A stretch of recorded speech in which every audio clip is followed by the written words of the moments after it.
This is question 3 for test 3 part 4. This one says, an 88 grams bullet is shot into a 4 kilogram block and rests on a frictionless horizontal surface. And we can see where the problem is talking about in the figure.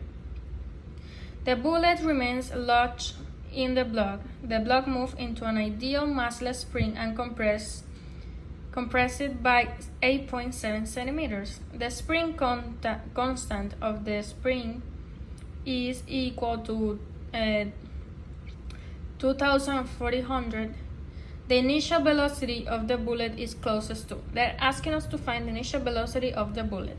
So first we are going to write down the values that we know: the mass of the bullet, the mass of the block, the delta x is the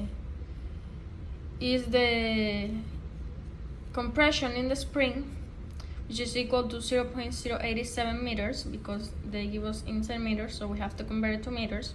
And we know that the spring is 2,400.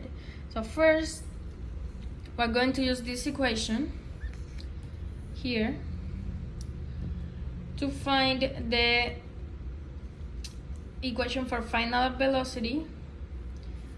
This is the first equation. We rearrange it so it gives us this final equation here. B final is equal to the square root of k divided by both the addition of both of the masses, and all this is going to be multiplied by delta t or delta x or x. So we know to find the initial velocity of the bullet, we're going to use the equation mass times initial velocity is equal to the addition of both the masses times the final velocity. We rearrange the equation to find the initial velocity of the bullet, so the equation is going to be like this. Now we know the equation that we need to write here for final velocity because we found the first. So we plug the equation that we found here, we put out the numbers, and the answer that I found is 1067 meters per second. There's no one of the answer here, but I choose the one that is closest to that one. So I choose C, 1100 meters per second.